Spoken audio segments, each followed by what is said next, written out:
빌립보서 2장 1에서 11절 말씀입니다. 2장. 그러므로 그리스도 안에 무슨 권면이나 사랑의 무슨 위로나 성령의 무슨 교제나 긍휼이나 자비가 있거든 마음을 같이하여 같은 사랑을 가지고 뜻을 합하며 한 마음을 품어 아무 일에든지 다툼이나 허용으로 하지 말고 오직 겸손한 마음으로 각각 자기보다 남을 낫게 여기고 각각 자기 일을 돌볼 뿐더러 또한 각각 다른 사람들의 일을 돌보아 나의 기쁨을 충만하게 하라. 너희 안에 이 마음을 품으라. 곧 그리스도 예수의 마음이니. 사랑하는 형제 여러분, 3월 30일 목요일 저녁 묵상에 오신 것을 환영합니다. 로마 감옥에서 사도 바울은 중병에서 나음받은 에바브로디도를 빌립보 교회에 보내면서 근심하는 빌립보 교회를 위로하고자 이 편지 빌립보서를 보내고 있습니다. 빌립보 교회는 마게도냐 지역의 첫 교회로서 유럽의 첫 교회가 된 사도 바울의 개척 교회입니다. 그래서 목회자 사도 바울을 각별히 사랑하고 따르며 바울의 옥바라지를 하고 있습니다. 바울은 그러나 자기의 수감 생활이 오히려 복음화를 진전되게 했다면서 수감된 것을 기뻐하며 빌립보 교회에게도 고난을 기뻐하라고 가르치고 있습니다. 고난을 기뻐하되 주를 위하여 기뻐하라고 했습니다. 고난을 수용하는 태도가 중요한 것은 율법주의나 도덕주의가 아니라 진리에 합당하게 복을 받는 비결이기 때문입니다. 복은 오직 그리스도로 말미암는 연합으로서 번성해서 충만까지 가는 것인데요. 진정 번성다운 번성은 주를 본받아서 교회를 위한 고난을 수용하는 자세를 가질 때 되는 것입니다. 그래서 십자가가 진리이고 예수님의 길이 진리인 것입니다. 그래서 바울은 진리에 합당한 생활, 즉 복음에 합당한 생활을 하라고 1장에서 말했습니다. 그 복음에 합당한 생활에는 두 가지가 있는데요. 첫째는 한 마음 한 뜻으로 복음의 신앙을 위하여 협력하는 것입니다. 한 마음 한 뜻으로 복음을 위해 협력하는 것. 둘째로 고난을 담대하게 수용하는 것입니다. 첫 번째는 복음을 위한 협력, 둘째는 고난을 기쁘게 수용하는 것. 이 두 가지를 가르친 바울은 이제 그 두 가지에 대한 구체적인 지침을 더해 줍니다. 1절. 그러므로 그리스도 안에 무슨 권면이나 사랑의 무슨 위로나 성령의 무슨 교제나 긍휼이나 자비가 있거든 마음을 같이하여 같은 사랑을 가지고 뜻을 합하여 한 마음을 품어 아무 일에든지 다툼이나 허용으로 하지 말고 오직 겸손한 마음으로 각각 자기보다 남을 낮게 여기고 각각 자기 일을 돌볼 뿐더러 또한 각각 다른 사람들의 일을 돌보아 나의 기쁨을 충만하게 하라. 네. 교회의 일치와 연합을 겸손으로서 이루라는 말인데요. 원칙 없는 일치가 아니라 그리스도 안에 1절에 그리스도 안에 한 마음이 되라는 것입니다. 그리스도와의 연합이 절대 원칙입니다. 그리스도를 본받는 일이라면 그것이 권면으로 나타나든지 위로로 나타나든지 교제든지 긍휼이든지 자비이든지 어떤 모양이든지 모양새는 다양할지라도 대원칙은 그리스도와의 연합이 되는 연합으로서 한 마음이 되라는 것입니다. 그럴 때 교회에서 다양한 생각들이 무질서하게 나타날 때에 질서를 갖추고 아름답게 조화를 이루기 위해서는 각자가 겸손한 마음으로 각각 겸손한 마음으로 각각 자기보다 남을 낮게 여기는 각각 자기보다 남을 낮게 여기는 것이 필요합니다. 그래야 타인의 말을 경청하고 성령의 교제를 통하여서 한 마음을 모을 수 있는 것입니다. 그렇게 한 마음이 되었다 할지라도 그 다음은 이제 실행하는 단계에서 손발을 맞추는 것이 중요하죠. 능력의 차이가 있기 때문에 각자가 자기 일만 알아서 하고 마는 것으로는 아름다운 조화를 이룬다고는 할 수 없어요. 협력적인 실천이 필요한 것입니다. 그래서 먼저는 겸손으로서 각자가 자기보다 남을 더 낮게 여겨서 경청하며 한마음이 되고 난 다음에 그 다음은 협력적인 실천으로 각각 사절에는 말하죠. 각각 자기 일을 돌볼 뿐더러 또한 각각 다른 사람들의 일을 돌보아 나의 기쁨을 충만하게 하라고 하는 것입니다. 각각 자기의 일을 먼저는 충실하게 돌보아야 합니다. 자기의 일을 충실하게 하지 않으면 이제 아무래도 타인에게 폐를 끼치게 될 수가 있으니까 자기의 일을 충실하게 하되 자기 일만 했다고 끝난 것이 아니라 각각 다른 사람들의 일도 돌보아 가면서 서로 협력이 되게 해라. 그래서 나의 기쁨을 충만하게 하라.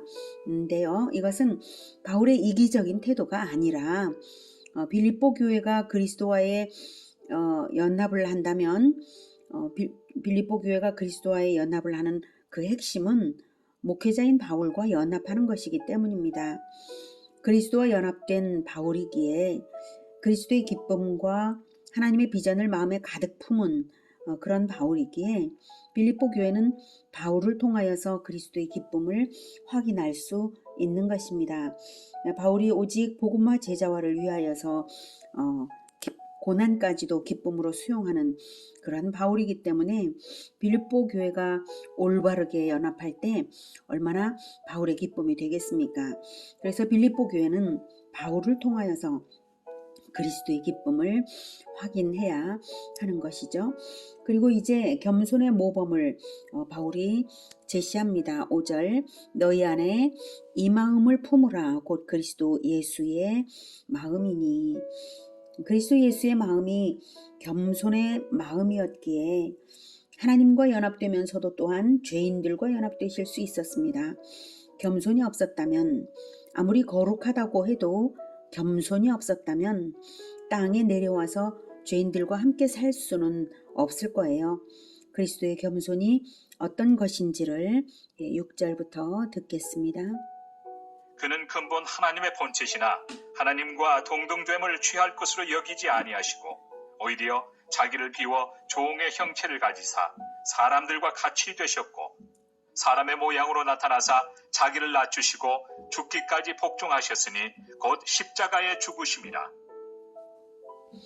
예수님의 겸손이 완전한 겸손인 것은 가장 높은 데서 가장 낮은 데로 내려오셨다는 말만으로는 다 표현할 수가 없습니다. 예수님은 근본 하나님의 본체이십니다. 근본 하나님의 본체이신 분, 즉 하나님이십니다. 하나님의 아들이시니 하나님이시죠. 그런데 하나님의 자리보다 자기를 낮추기를 종처럼 낮추셨는데 죄인인 사람으로 태어나시고 죽음을 당하시기까지 복종하셨습니다. 생각해 보십시오. 십자가에서 내려오실 능력이 없으셔서 안 내려오셨나요? 능력이 없어서가 아니라 자기를 완전히 비워서 능력도 비우시고 자존감도 비우시고 모든 모멸을 고스란히 당하시면서 약할 때에 강력으로 역사하실 하나님께 모든 것을 맡기고 십자가를 지고 죽음 당하신 것입니다. 하나님을 높이기 위해서 자기를 낮추신 것입니다. 죄인을 구원하시는 하나님 은혜가 어떤 것인지를 나타내어서 하나님을 높이신 것입니다. 죄인을 구원하기 위하여 하나님은 은혜의 선물로 자기 아들의 생명을 죄인들에게 죄인들의 죄값을 치르는 속죄 제물로 내어주신 것입니다. 그렇게 아버지 하나님의 은혜를 높이기 위해 자기를 낮추어 생명을 드렸으니 하나님께서 어떻게 대접하시겠습니까? 하나님은 대접받으신 대로 대접해 주시는 분이시죠. 그래서 모든 것 위에 높여 주십니다. 9절부터 이러므로 하나님이 그를 지극히 높여 모든 이름 위에 뛰어난 이름을 주사 하늘에 있는 자들과 땅에 있는 자들과 땅 아래에 있는 자들로 모든 무릎을 예수의 이름에 꿇게 하시고 모든 입으로 예수 그리스도를 주라 시인하여 하나님 아버지께 영광을 돌리게 하셨느니라. 모든 이름 위에 뛰어난 이름, 모든 이름 위에 뛰어난 이름은 가장 뛰어난 권세를 가진 이름을 말합니다. 천국은 만왕들이 만국의 영광을 가지고 들어가는 나라인데요. 예수님은 만왕의 왕으로서 천국의 왕권을 하나님께 받으신 것입니다. 천국에 들어가는 만왕들은 이 땅의 세상 왕국들이 아닙니다. 세상의 나라들이 아닙니다. 교회 공동체들이죠. 그래서 만왕의 왕이신 예수님이시고 우리는 교회 공동체의 지도자들은 왕 같은 제사장으로서 공동체들을 즉 하나님 나라들을 건설하다가 하나님 나라로 들어가서 하나님께 영광을 올려드릴 것입니다. 자, 이렇게 만왕의 왕으로서 예수님은 천국의 왕권을 받으신 것이고요. 그리고 하나님 아버지의 최고의 영광은 자기 아들을 통하여 구원받은 자들이 영원히 하나님께 영광을 돌리는 것입니다. 그러므로 하나님의 영광을 위하여 자기를 낮춤으로써 그리스도를 겸손히 본받는 것이 하나님의 높이심을 받는 것이고 이것이 진리입니다. 그리스도를 본받는 겸손이야말로 연합의 비결이며 번성과 충만까지 가는 기본입니다. 겸손으로서 하나님의 영광을 위하는 것입니다. 그러므로 예수 제자는 자기를 부인하고 날마다 십자가를 지고 주 예수님을 따르는 겸손의 사람들입니다. 겸손이 없이 예수 제자가 될 수가 없죠. 고난까지 기쁘게 받아들이는 겸손. 아니 고난을 더욱 바라고 고난을 짊어지기 위하여 적극적으로 따르는 그래서 좁은 길을 적극적으로 따라가는 그들이 바로 예수 제자입니다. 겸손으로서 그리스도로 말미암는 연합으로 충만까지 번성해 나아가 하나님께 영광이 되는 우리 모두가 되기를 축복합니다. 기도하겠습니다. 은혜가 충만하신 하나님 아버지, 참으로 하나님은 영광을 받으시기에 합당하십니다. 아들의 생명을 우리를 위하여 죄 있는 이들을 위하여 내어주셔서 우리가 영원까지 하나님께 영광을 올려드리겠습니다. 우리의 삶이 진정 하나님께 영광이 되도록 우리에게 겸손한 마음을 충만하게 하여 주시고 그래서 예수님을 따르는 십자가의 길을 날마다 자기를 비우면서 가겠사오니 우리의 마음에 성령으로 충만케 하여 주시옵소서.